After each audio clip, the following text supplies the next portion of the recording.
इतना बाबरकत नाम है, लेकिन उसके साथ भी क्या हुआ, वो बैठ के कभी हलीम पका रहा है, कभी निहारी पका रहा है। ये आसिफ ज़ारी तुम्हें हलीम पकाने का मौका भी नहीं मिलेगा इंशाल्लाह, तुम जेल में कैदियों के लिए खाना पकाओ। नहीं, एक मिनट, ये एक मिनट सर, ये देखें, एक मिनट, एक सेकंड ले लूं। ये एसएसपी है, ये मैं इसका आपको दिखा रहा हूँ। जमाली हाउस में कैंप ऑफिस में गया है रफीक जमाली, उसका बेटा, और ये एसएसपी साहब है। ये एसटी आप निकाल लें, ये उन्होंने खुद ने अपना रखा है व्हाट्सएप पे, हमने नहीं रखा है। उसके बेटे जुनैद ने, जो अभी सरदार हो गए, पहले तो नहीं थे, अब सबके सब सरदार हैं माशाल्लाह। ये देखें। अच्छा, उसके बाद ये प्लीज़ आप ले लें, अगर निकालना भी है तो ये ले लें। ये हम बांट देंगे फिर आखिर में सारा चला जाएगा। ये देखें, ये असिस्टेंट कमिश्नर है जो हमारे आरओ हैं वहाँ, वो जमाली दोनों को हार पहना रहे हैं कि उम्र से वापस आए। नहीं, एमएनए नहीं, ऐसे उसके एमएनए के भतीजे हैं। तो ये हालत है कि वो आरओ क्या करेगा, ये करेगा ना, इलेक्शन यही करवाएगा ना।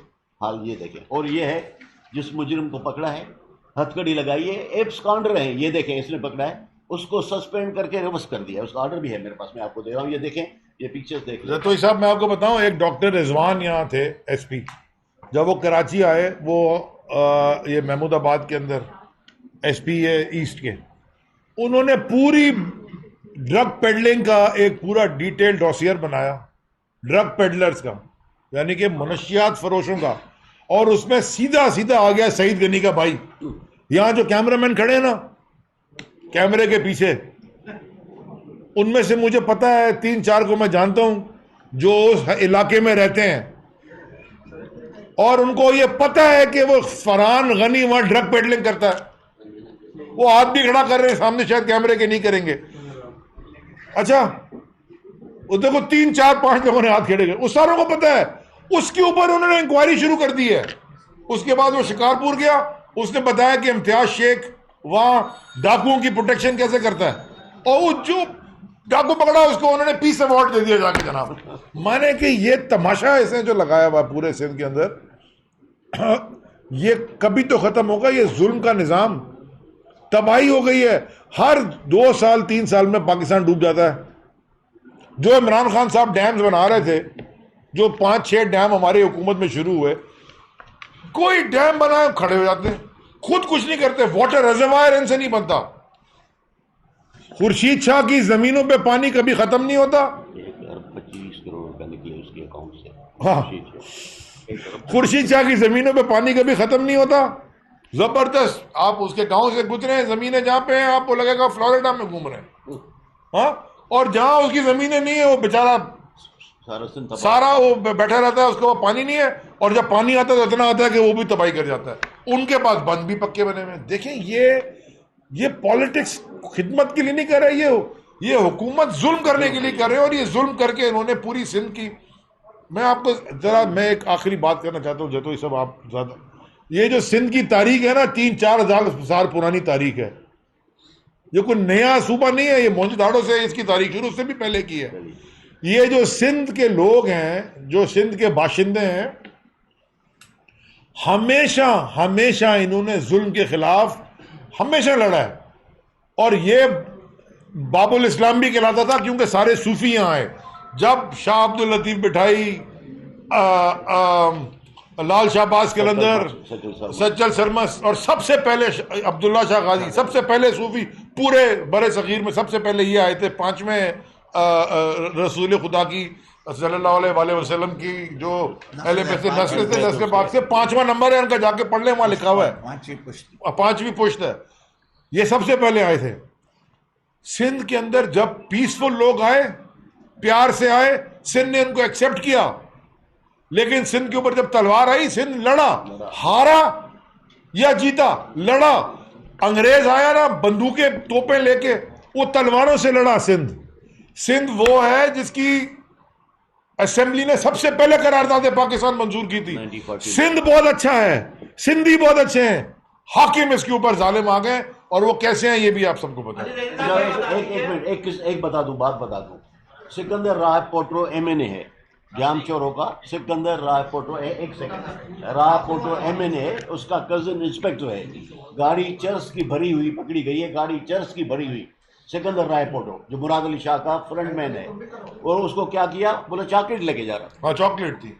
आपने बात की कि सैयद का भाई जो है वो मंशियात, मैंने नहीं बात की, एक रिपोर्ट है पुलिस की। रिपोर्ट है 3 साल से उस केस में जो है अली मलिक शेख भी अदालत में जा रहे हैं, समा टीवी वाले भी जा रहे हैं और डॉक्टर रिजवान साहब भी जा रहे हैं।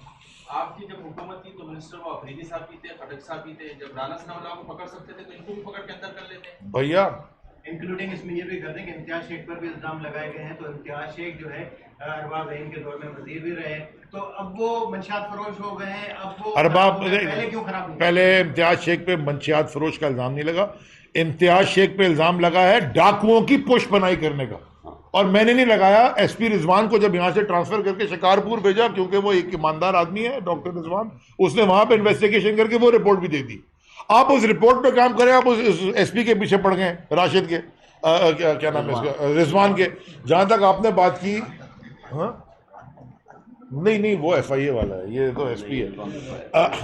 अच्छा, जो आपने सईद गनी की बात की, मैंने नहीं रिपोर्ट लिखी, मेरे पास जो रिपोर्ट आई थी जब मैंने पढ़ी, मैं वजीर था, जब मैं वजीर था मैंने एएनएफ के सामने जाके रखी। देखें, फिर ऑपरेशन भी हुआ, कुछ सफाई भी हुई, अंडरग्राउंड भी चले गए। लेकिन कोर्ट में नहीं कंट्रोल करता, ये नून लीग की हुकूमत नहीं है हमारी हुकूमत के जजेस को जाके इन्फ्लुएंस करें और यहाँ खरीदो फरोख्त करें, जो कि ये करते आए हैं। हम ये नहीं करते, हम फैसले के ऊपर डिस्कशन जरूर करते हैं, कोर्ट में चले गए। देखें, जो फर्क था ना, एक बड़ा डिफरेंस तहरीक इंसाफ और इमरान खान साहब की क़यादत की जो हुकूमत थी उसमें, और इन चोरों डाकुओं लुटेरों की हुकूमत में, जो एक बहुत सारे खैर हजारों डिफरेंस जो अच्छे थे डिफरेंसेस, लेकिन जो एक बड़ा फर्क था ना, इमरान खान ने कभी भी लॉ एनफोर्समेंट एजेंसीज की अंडर इंटरफेरेंस नहीं की। ये झूठ बोलते हैं कि जी ये कराया वो कराया, अगर की होती ना तो इनमें से एक भी बाहर नहीं होता। ये बताइए अली दिन साहब, ये बताइए मौलाना फजलुर रहमान साहब कह रहे हैं कि वो कौन है, क्या नाम है, क्या नाम है, इमरान खान साहब हर महंगा हो गया। ये बताइए कि वो हाल ये है किसका, इनका इमरान खान साहब हर दिन से सबसे ज्यादा नहीं बिल्कुल जिक्र नहीं करते। वो तो कहते हैं डीजल की कीमत ऊपर हो रही है, आप उसको डीजल कह रहे हैं, आप भी डीजल कह रहे हैं। अच्छा, वो ये कह रहे हैं कि पूरे टप्पर के टप्पर को अरेस्ट किया गया है। दूसरा ये भी इतलात है कि कराची समेत सिंध भर में स्कूलों में पानी भरा हुआ है। हुकूमत इलेक्शन कमीशन को कह रहा है कि बंदियां के इलेक्शन मुलतवी कर दिए जाए। तो कराची तबाह हो गया। अब तो हम कहते हैं कायद हम शर्मिंदा है कि शहर को साफ सुथरा नहीं रख सके, तो क्या कहेंगे आप इस बारे में? तबाह कराची समेत देखिए, मैं ये बड़ी आपसे मैं ये जरा लोग खुदकशियां कर रहे हैं, तो भूखे मर रहे हैं। देखिए, मेरी बात सुने, मेरी बात सुने। 11 को कोर्ट में लगा हुआ है। मैं ये 3 का जो है, 3 का फिगर है ना, ये 3 के फिगर पे बात कर लेंगे। तो पीपल्स पार्टी के अपना जमात इस्लामी के कितने मेयर आए हैं कराची में? 3 मेयर आए 2 दफा, 2 मेयर आए 3 दफा। हाँ, अफगानी साहब और नेमतुल्लाह खान साहब, बड़ी इज्जत, मैं उनकी बड़ी इज्जत करता था। नेमतुल्लाह खान साहब के अच्छे आदमी थे, अल्लाह उनको आला मुकाम दे, बहुत अच्छे आदमी थे। उसके बाद ये एमक्यूएम के कितने मेयर आए? 5 दफा नहीं, 3 मेयर आए ना, नहीं 5 दफा जाए, फारूक सत्तार, 2 दफा ये मुस्तफा कमाल साहब और वसीम अख्तर साहब, 3 मेयर आए ना। हमारी हुकूमत भी 3 साल ही रही है, 3.25 साल। आप सिर्फ ये देख लें कि हमारे पास, और हमारी हुकूमत आई है 18वीं तरमीम के बाद, हमारी हुकूमत आई है जब फेडरल गवर्नमेंट के पास इख्तियारात कम, सूबों के पास इख्तियारात ज़्यादा थे, और ये पीपल्स पार्टी की हुकूमत में आखिरी दिन में उन्होंने 18th अमेंडमेंट पास करवाई थी। हमारी हुकूमत आई है जब सारा एनएफसी अवार्ड पे इधर चला जाता है, इन्होंने पीएफसी कराया ही नहीं है पिछले 15 साल में। एम आई राइट अरसलान? 15 साल में बिला 2007 2.5 साल पहले से ये करारदाद हुई है कि जी पीएफसी कराए, वो नहीं कराया। सारा इख्तियार रखा हुआ है सारा का सारा चीफ मुंशी ने, सीएम मुराद अली शाह, चीफ मुंशी मुराद अली शाह ने। वो पैसे कितना लाएंगे? अच्छा, आप मुझे बताएं, हम आपको ना अब जो अगली प्रेस कॉन्फ्रेंस करेंगे और जो अगली हमारी के, हम आपको बताएंगे कि हमने एज फेडरल गवर्नमेंट पीएसडीपी में कराची के लिए क्या क्या काम किया, हम आपको तस्वीरों से दिखाएंगे।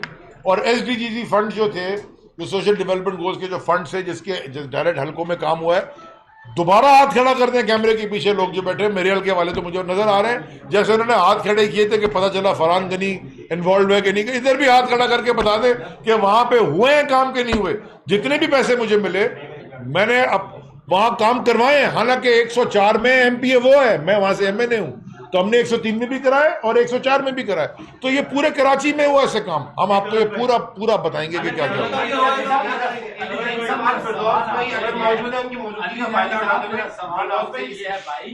कि आपने ये कहा, एक तरफ तो रोज के रोज ये चलता आ रहा है, आप उनको चोर कह रहे हैं, वो आपको चोर कह रहे हैं, अवाम का ना आपको फिक्र है ना उनको, किसी को फिक्र नहीं है।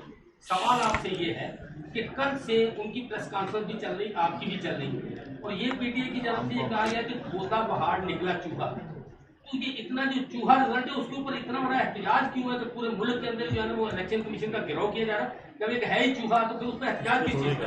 अच्छा जी तलत साहब, पहले तो आपने एक सहाफ़ी होने के नाते सवाल आप पूछे, मैं आपको ज़रूर जवाब दूंगा, लेकिन नहीं, आपकी बात पे मैं बीच में नहीं बोला। आपको एक माजरत के साथ, भाई हैं मेरे, दोस्त हैं सारे, लेकिन उन्होंने मीडिया में सवाल पूछा तो मैं मीडिया में जवाब दूंगा। आपने एक स्टेटमेंट भी दे दिया कि आवाम को, हमें आवाम की फिक्र नहीं है, तो आप शायद आप नहीं ओहो आवाम को, मेरी बात सुन लेना, आपने पूरी बात की, मैंने बीच में बोला, तो माजरत के साथ मुझे भी इतना तो देते, तो फिर आप ना बोले ना, आप डिसएग्री कर लें। मेरे सवाल, मेरी जान,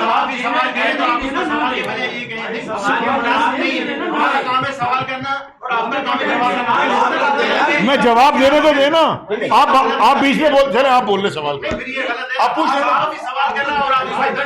आप पूछे ना सवाल, आप नहीं यार, एक मिनट, सवाल तो मैं दे रहा हूं, मैं बोल रहा मेरा भाई है, जवाब पूरा लीजिए, जवाब लीजिए। अगर इन्होंने कहा तो मेरा हल्का, मैं आपके हल्के में रहता हूं और मैं हल्फन कहता हूं मैंने वोट आपको दिया, मैं अख्तर कॉलोनी सेक्टर गली नंबर 3 में रहता हूं, आपने 3 नंबर गली में काम करा, लाइन डलवाई, किसी का वहां उसमें कनेक्शन नहीं कराया, लाइन के ऊपर मट्टी डाली और जब से भागे तो गली भी नहीं आज तक बनी, और उसके इलाके में आप आए भी नहीं दोबारा। अगर आप उस बात पे आते थे वो भी देख लिया आपने, इलाके में कराया क्या आपने? मैं चलो जवाब ही देता हूँ सर, मैं आपके सवाल का जवाब देने दो ना बॉस, नहीं दोनों के, ये इनका सवाल पूछना आपके, मैं जवाब देने बैठा हूँ, मैं दोनों का जवाब दूँ सर, मेरा जवाब देने दें, नहीं मेरा जवाब देने दें उनको, मैं जवाब दूंगा फिर आपसे। नंबर 1 सर, एक सेकंड, मेरी जान जवाब देने देना, ओ अच्छा हो गया, ये और चलेगा मीडिया में, जवाब तो देने देना। जो आपकी गली में लाइन डली वो पीडब्ल्यू ने डाली, उस लाइन में connection Karachi water and sewage board ने देना है, वो कराची, वो एक सेकंड, फंडिंग किसकी थी? जो लाइन डली है उसकी फंडिंग हमारी थी, हमने, सर मेरी बात सुने, मैं ऑन कर रहा हूं उस लाइन को, जो लाइन डली उसकी फंडिंग हमारी थी, वो लाइन डालने की फंडिंग हमने की। वाटर कनेक्शन जो देने घरों में वो KWSB का काम है, Karachi water and sewage board, वो अगर आप मुझे दे दें मैं लाइन खोल दूंगा, मेरे से पैसे ले लें चले, वो उसके लिए भी वो फंडिंग करवा के मैं तो मेरी बात सुने ना, सवाल का तलत भाई ऐसे करे। दूसरा जो आपने बात की, आवाम को तो हमारी फिक्र है ना, क्योंकि आवाम हमारे साथ इमरान खान के साथ खड़ी है, तो ये बात थोड़ी सी स्टेटमेंट। अब आपने जो सवाल पूछा था वो तो मैं भूल ही गया, इतने अटैक कर दिया आपने। हमें तो आवाम की फिक्र है, ECP का सवाल था। देखिए जो बायसनेस दिखा रहा है ECP, ये हमारा जमहूरी और कॉन्स्टिट्यूशनल राइट है कि हम कहीं भी पीसफुल प्रोटेस्ट करें, और हम ECP के सामने, क्योंकि हमारी ECP से शिकायत है इलेक्शन कमीशन ऑफ पाकिस्तान से, हम वहां कर रहे हैं उनके सामने प्रोटेस्ट। मुझे इस सवाल का जवाब ECP देता, चलें मैं ECP सर मेरी बात खत्म कर दें। RO NA 245 इलेक्शन अनाउंस होते हैं, एक RO है, कागजात जमा होते हैं, वही RO है, रीजनल हेड भी वही है, स्क्रूटनी होती है, वही RO है। जब सब कुछ हो गया RO बदल दिया, जरा मुझे बता दें किस कानून के तहत? अच्छा ये बताएगा लोग इलेक्शन सर आपका इनका सवाल नहीं है, एक बात, तो क्या करेंगे, लाइन में क्या होगा? क्या? इलेक्शन कमीशन ने कहा कि पुलिस लगाई जाए, तो अगर आपको रोका गया तो आगे पूरा बनाया, ये सवाल करना चाह रहे हैं जी सर। एक सवाल पूछना चाह रहा था जो कि वो मौजूद है यार, फिरदौस भाई, आपका एक सोशल मीडिया पे एक के इलेक्ट्रिक के मुतालिक बयान खासा वायरल हो रहा है, और बहुत सारी सियासी जमातें जो है उसको अपनी कैंपेन का हिस्सा ये बना रही है कि इलेक्ट्रिक अच्छा काम कर रही है कराची में। ये पूछना है कि आपने जो थोड़ी सी उसकी क्लैरिफिकेशन दे देंगे, कराची में जो पोजीशन बहुत अच्छी नहीं है, लोड शेडिंग, फिर उनके प्लांट्स बंद होना, आप अभी भी इस बयान पे कायम है कि इलेक्ट्रिक के हवाले से?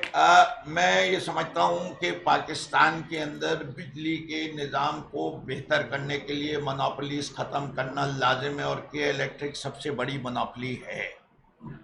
के इलेक्ट्रिक की मोनोपोली को कराची में 2023 में ख़त्म होना चाहिए। जब मुझसे ये कहा गया कि मुआवजा करें पाकिस्तान की दूसरी डिस्ट्रीब्यूशन कंपनीज के मुकाबले में, डिस्कोस जिसके अंदर हेस्को है, सेफको है, सिंध के अंदर 3 है, के इलेक्ट्रिक है, मैं यहाँ किसी शख्स से भी जो सच बोलने पे यकीन रखता है, मैं कहता हूँ जवाब दे दें। अगर मेरे जवाब पे उसको एतराज है तो खुद कोई जवाब दे, बस इतनी सी बात है। देखिए, मैं सच बोलने की सजा देना चाहती है जमात इस्लामी, दे, चलाए मेरे खिलाफ कैंपेन, मुझे कोई मसला नहीं है, मैं हक बोलता रहूंगा ठीक बात है। और मैं ये कहता रहूंगा कि के इलेक्ट्रिक को खत्म होना चाहिए एज अ मोनोपोली। बिल्कुल ठीक। जनरेशन और डिस्ट्रीब्यूशन एक कंपनी के पास नहीं होनी चाहिए। और ये मैं आज नहीं कह रहा, मुनीर साहब को पता है, आपने मेरा इस मसले पे 3 साल पहले के इलेक्ट्रिक के दफ्तर के बाहर बात की थी, तब भी मैंने यही बात की थी कि मोनोपोली खत्म होनी चाहिए। ठीक है, अलीगढ़ साहब, सवाल आपसे ये है कि किसको नॉमिनेट किया है आपने कराची के मेयर के लिए? सर, ये सवाल का जवाब चेयरमैन इमरान खान देंगे। अभी हमारे पास 3 कैंडिडेट्स हैं, फिरदौस शमीम नकवी साहब मेयर के कैंडिडेट हैं, अशरफ कुरैशी भी मेयर के कैंडिडेट हैं, खुर्रम शेर जमान ने भी कागज जमा करा है, वो भी मेयर के कैंडिडेट हैं। इलेक्शन के बाद, ये परसों में मीटिंग हुई थी, इसमें फैसला ये हुआ है कि इलेक्शन के बाद हम डिसाइड करेंगे कि कौन है। उससे पहले हम यहाँ वोट अली जैदी का नहीं है, लियाकत जतोई का नहीं है, फिरदौस शमीम नकवी का नहीं है, अशरफ कुरैशी का नहीं है और किसी और का नहीं है। इस शहर में वोट है तहरीक इंसाफ का और इमरान खान का। तो उसके बाद इमरान खान साहब सेंट्रल पार्लिमानी बोर्ड में बैठ के ये फैसला कर लेंगे। ठीक हो गया? मैं नहीं करूँगा, ये तो ले लो। आपको वही बताऊंगा।